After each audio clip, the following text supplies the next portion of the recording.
Fais-toi un rave, Aseh lecha rav, ou Kne lecha haver. Cette expression connue, qui nous vient de la Mishnah, nous dit « Fais-toi un maître, acquiert un compagnon et juge tout homme favorablement » chapitre 1, Mishnah 6.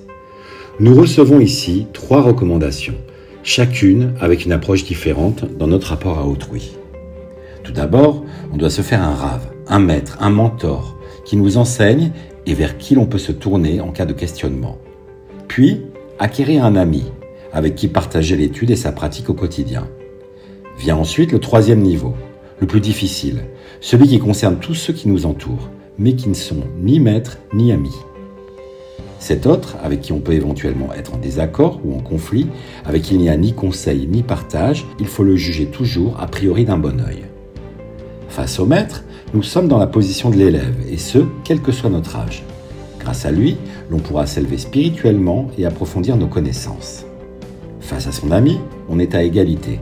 Le partage est réciproque, l'élévation est commune et mutuelle. En revanche, face à l'autre, celui que l'on ne connaît pas, l'étranger, on peut très vite adopter une attitude critique ou méprisante, et la Mishnah nous rappelle justement, à ce moment précis, qu'il faut avoir un rapport bienveillant et juger l'autre favorablement et avec indulgence. Nos sages ne laissent jamais rien au hasard, et chaque mot choisi a un sens très profond. Quels sont les verbes employés dans cette expression ? Faire, acquérir et juger. Que signifie se faire un rave ?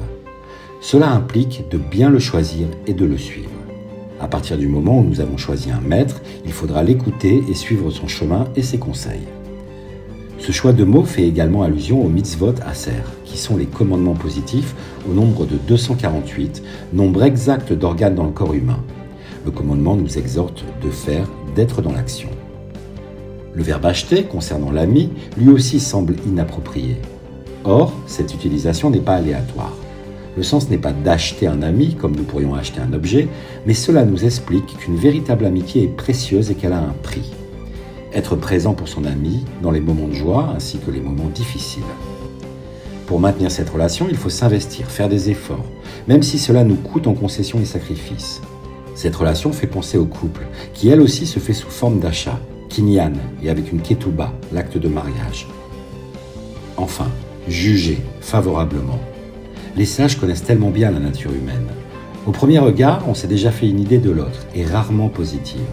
On juge, on compare, on critique. Eh bien, il faudrait apprendre à juger avec un œil positif, chacun selon ses mérites. Ces 3 principes permettent à l'homme d'avoir un socle stable dans sa vie, d'être bien entouré, de définir la place de chacun et de poser un regard positif sur autrui.